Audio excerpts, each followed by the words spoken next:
and this was not the kind of news I wanted to wake up to. Today, on December 3rd of 2021, Cardfight Vanguard's producer, Keita, announced on his Twitter that he will be retiring from Bushiroad, or leaving Bushiroad, the company, and of course, with that, he will also no longer be the producer of the game either. When I woke up and I saw this, I was definitely quite stressed because it feels like a lot of the good things this year that happened because of him or because of his leadership, and it feels like he managed to add in and bring in a lot of things to the game and the community that the previous staff working on the game weren't able to do in the last 3 years. Also, yes, as much as I want this video to be serious, my cat is just, you know, ruining the vibe here. Hello, you want to say hi?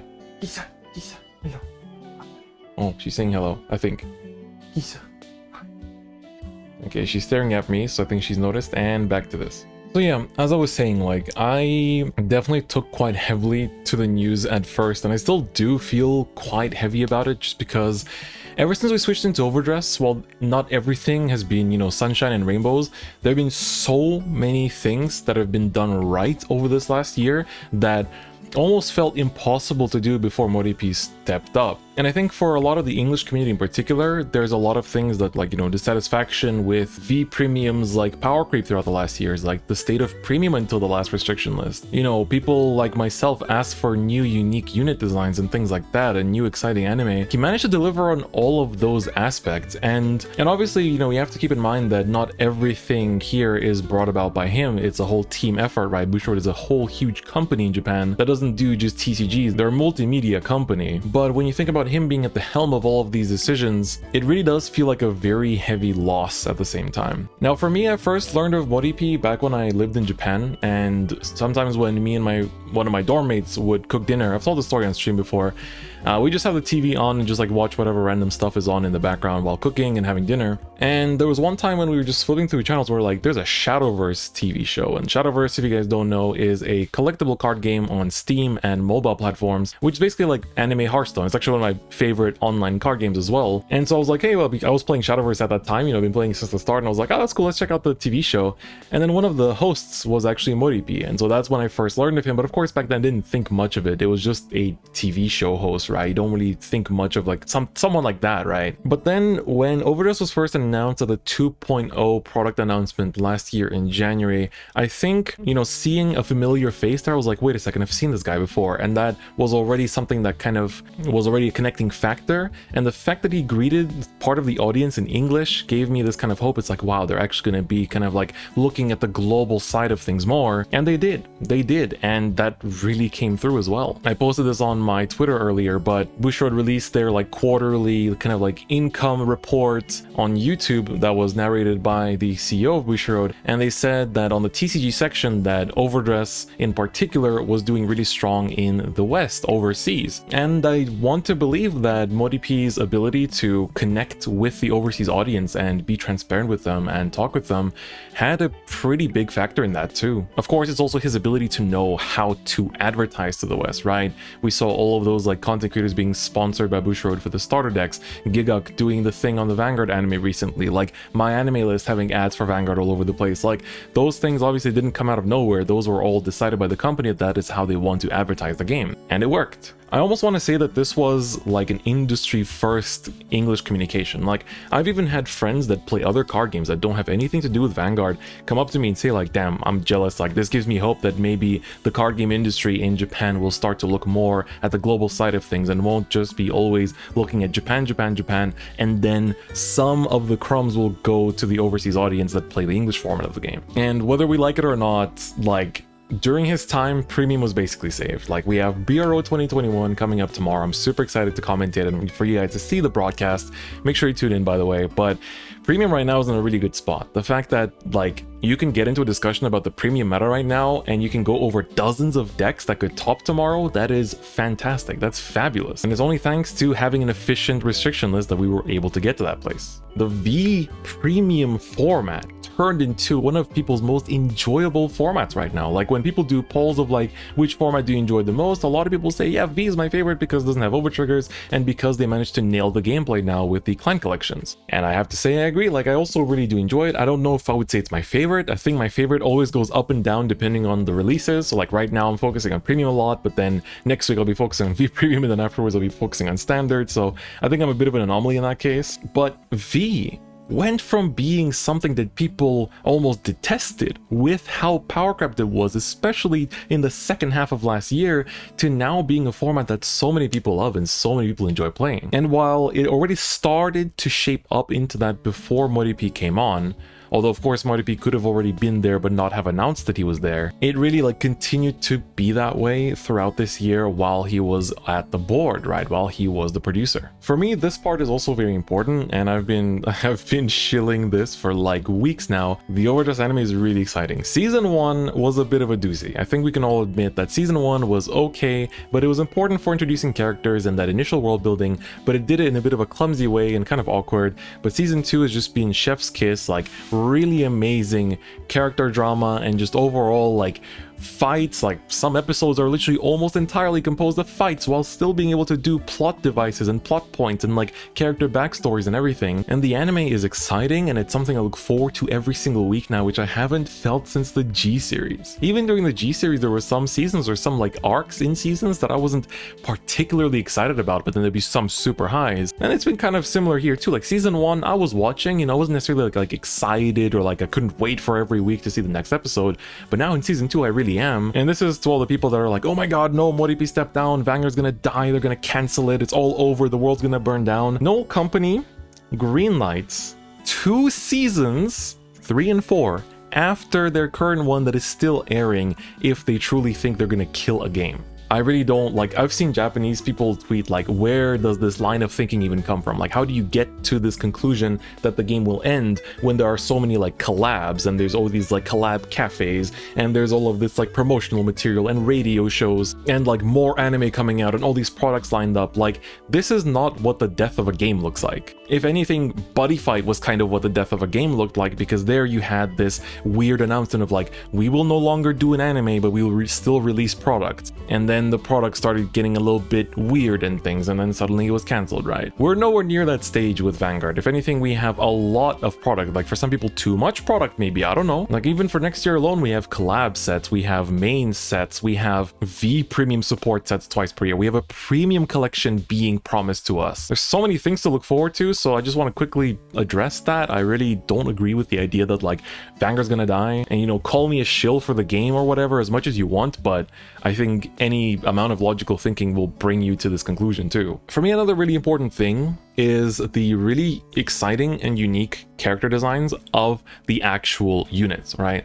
I've been a huge advocate of like how much G stood out to me, because I think that G focused very much on like specific units representing whole clans, so like Fenrir for Genesis, Altmal for Royals, you know, Gavriel for Angel Feather, Messiahs for Link Joker, etc, etc, etc, the list goes on. And that really, like, they connected that, you know, those units with those clans really well, and people were really obsessed with them, right? They were making fan art, buying merch, like they were really invested, like maxing out those decks, because you would get invested in that clan, in that specific unit, and you wanted to see how they would evolve with all of their supporting cards around them. Overdress is very similar to that, because you have ride lines with the one specific Rig 3, and now they're gonna evolve in set 4, which is also very hype, and people are already really obsessed with these units. Like, how much cool Bruce fan art have you seen of like the Diablos logo, or just like Bruce's face like in like cool ink painting and stuff like that? Like all the buff Sagara art lately, right? They nail that design, right? It's like Bushiroad is showing that they can still make amazing, unique, and original designs. And it's funny because yesterday I was sorting through my clan collection, like Spike Brothers cards, and I was like, yeah, these still look kind of whack. But then I look at my Bruce deck and it's like, ah, but you guys look kind of cool. And they managed to nail that. Like, if anything, better than the original series, and I can't wait to see where they're going to go with it in the future. And again, this was under MoriP supervision. One thing I also really like myself is the producer letters. I think a lot of us really like them in general because it was just this extra layer of transparency, and it was so nice of them that they released them not just in Japanese but in Chinese as well as English at the same time. And this was just really cool. Like, it showed that Bushiroad is looking to be more on like a global scale. They're not just concerned anymore with what's going on in Japan, but they also want to be more concerned with things going on overseas, like in the English community, in China, China. And to me, this was a really nice thing. And just the level of transparency that we had from these producers' letters was really nice to see. And it reminds me of like, you know, mobile games and stuff. Like, for example, some of you play like Pokemon Masters or like Dragalia Lost. Like, they do like a monthly newsletter where, not a newsletter, but like producers' letter where they say like, okay, this month we're going to be doing this and this. There's these updates to look forward to, and we're planning this and this is to answer some of your questions. And from what I understood, that was his own idea, because he would always ask like, oh, let me know what kind of things you want me to cover in the upcoming producers' letters. And, you know, sadly that there's not going to be any more. Or I really hope there will be more, but whoever is going to be the next producer. Let's not forget the one huge thing that MoriP did, or at least happened during MoriP's, you know, time at Bushiroad, is that $4 start decks, 333 yen start decks. The game has never been this approachable. The game's never been this easy to recommend to someone and just tell them, hey, buy this $4 start deck and get into a new card game. And while it might be more Kidani that decided on that, I think it's still an incredible thing that the game is this accessible to this day right now. I think MoriP also just like brought balance and good vibes to the community in general. Like, I think people were happy, especially in the English community, were quite happy around him, and were happy whenever he like announced things or was transparent on social media. But you could definitely tell that over time he was less and less and less active on Twitter as he was at the start of Overdress. And when I think about Bushiroad, right, Bushiroad is a company, and me and WTC Kai were talking about this earlier too. While he did a lot of great things for the game, you know, I've been listing things for like however long now, he didn't necessarily propel the game to the upper mainstream. I think that with Overdress, Bushiroad was probably hoping that it would reach the levels of like Digimon's launch. Like, you know, the hype around Digimon even now a year later is still really, really high. And like, I think they wanted something similar to that. They wanted something like Pokemon TCG is in Japan right now, where like everyone wants to play it. It's like borderline impossible to get any product. Of course, that's a dangerous scale to get on, but like that's the level of popularity I think they were trying to grasp at, or at least the level of popularity that Vanguard had during the Link Joker era, where it was the #1. Like literally, it was the current Digimon at the time was just Vanguard during the Link Joker era. It was that level of hype. And I think that for Bushiroad as a company, I think that maybe MoriP's vision didn't necessarily deliver on that scale, right? He did a lot of good things that for the community especially were perceived as good, but when it came to company, I think maybe they were hoping for more. And looking at the graph that they put up, you know, looking at like their prospective numbers and their sales for Q1 of 2022, the TCG sector, it looks like it's exploding here. So I wonder if maybe the new producer, whoever is taking over after this, maybe it's not even one producer, maybe it's like a team effort now, is going to be able to propel this even further. Maybe there's a different strategy that needs to be explored that just wasn't explored under MoriP. It's definitely going to be like very big shoes to fill on a community scale though. Like I think no matter what, MoriP had a very strong presence in the community, even though he was only around for not even a year. And there's going to be huge shoes to fill, and I hope that it's someone new, someone fresh, and someone that has this drive and determination to bring Vanguard higher and higher, because that's what we, fans of the genre, of the franchise, want it to be. And definitely, like, not everything was sunshine and rainbows during MoriP's time as well. Like, I think all of us, first thing we can say is, why do overtriggers exist, right? A lot of people's gripe with the game is still overtriggers, and maybe now there's a chance that they will be removed. You know, maybe Bushiroad also realized that this is a limiting factor. Although in Japan, they don't really complain about them as much, and I'm not really sure why. But, you know, that's a pretty heated topic in the overseas community. Remember the 12 crit drama time that we had a few months ago? That was especially big in the Japanese community, and that's why